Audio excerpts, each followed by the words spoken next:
سلام كبرات حوات كميل لهم سنة دي كله حتى حبريتا الله تنمالتيو أب سوشيال ميديا موغوس مويتون دابلو أوي جملة اللو صلاتي قال سوات كحق مسيلوهم ريب قال نابلو تصحفوا له زي حسوتيو أنا موغوس حوهم بهيوة الله إنه دمت يسمعكم لومي على إسران 4 سوري على إسران 4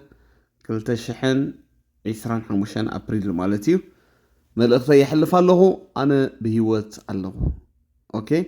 سلازيت على إذا أواج بشم يسوس مخرود فرسيغون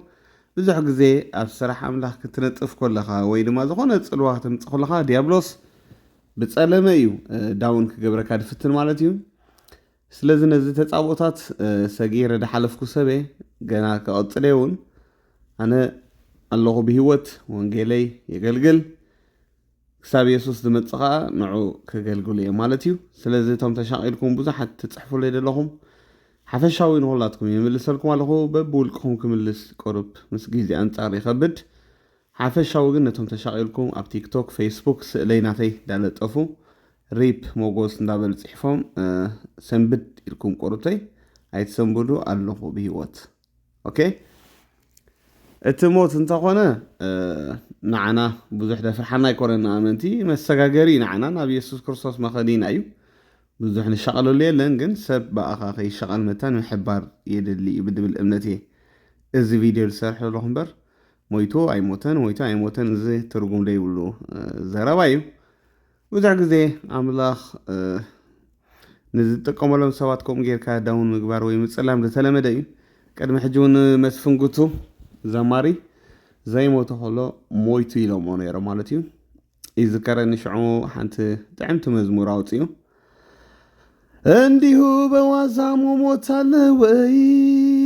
ሰው ስላወራ ሞሞት አለ ወይ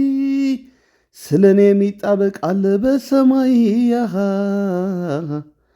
አለ በሰማይ ክብሮ ሲጨምርብኝ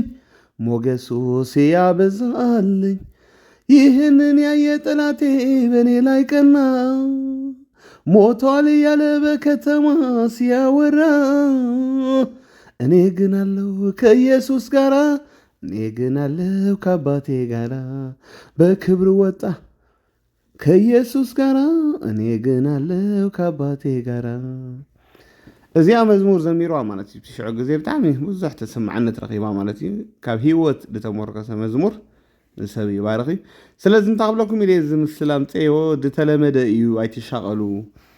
ዝኾነ ነገር እንድሕር ተፅዕኖ ክትፈጥር መፂኻ ፀላኢ ናትካ ሽም ንምብልሻው ናትካ ፕሮፋይል ንምብልሻው ዘይገብሮ ነገር የለን ስለዚ ኣልዕል ኣቢሎም እዮም ሞጎስ ሞይቱ ኢሎም ፖስት ዝገብሮ ዘለው ንዓይ ሞራለይ ንምስባርን እንደገና ነቶም ፈተውተካ ከጋጊኹም ስለ ዘለዮም ኣይትሻቐሉ ኣለና ማለት እዩ ገና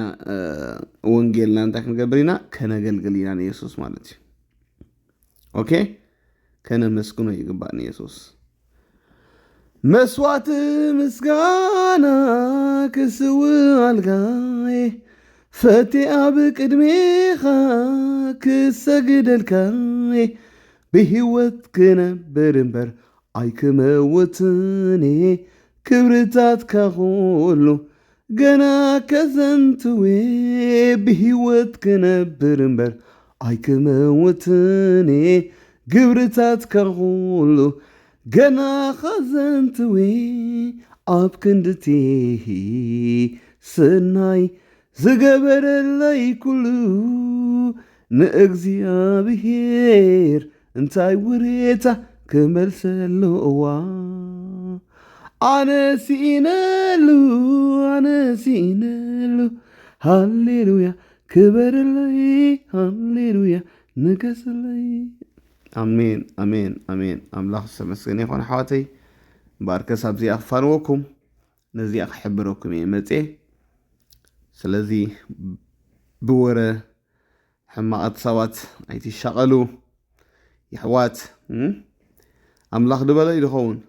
ሰብ ስለ ዝበለ ኣይንሞትን ኢና ሰብ ንበሩ ተበለና እውን ኣይንነብርን ኢና ልዑል እግዚኣብሔር ኣምላኽ ዝበሎ እዩ ኣብ ሂወትና ድፍፀም ስለዚ እቶም ከተጸልሙ ድሓሰብኩም ሞራል ክትሰብሩ ድሓሰብኩም ተስፋ ቁረፁ ኣነ መጎስ የሱስ ንበር ክሳብ ዝበለኒ ክነብረ ክቕጽለ ማለት እዩ እታ መዓልቲ ሞተይ ሓደ ኣምላኽ ጥራሕ ይትፈልጣ ስለዚ ብዙሕ ዓጀውጀውተ ዘይበልኩም ይምዕደኩም እንቶም መጎስ ግን በኣኹም ተስፋ ድቁርፅ ሰብ ኣይኮንኩን ወንጌለይ ሒዘ ገና ንቐድሚት ክግስግስ ስፔሻሊ ኣብ ወንጌል ብምሉእ ሓይለይ ክቕጽለ ብዙሕ ዳይሜንሽን ማለት እዩ ንሰብ ዝባርኽ ዳሃንፅ መደባት እንዳዳለኹ እየ ኣብ ቀረባ ግዜ ከቕርበልኩም እየ ብዛዕባ መወዳእታ ዘመን የሱስ እንታይ ይገብር ኣሎ ዓለም እንታይ ትገብር ኣላ ምስ መረጋገፂ ቪድዮታት እንዳረኣኹ ከምቲ ቅድም ዝገብሮ ዝነበርኩ ከምኡ ክቕጽለ እየ ማለት እዩ ሰይጣን ሕርር በል ገና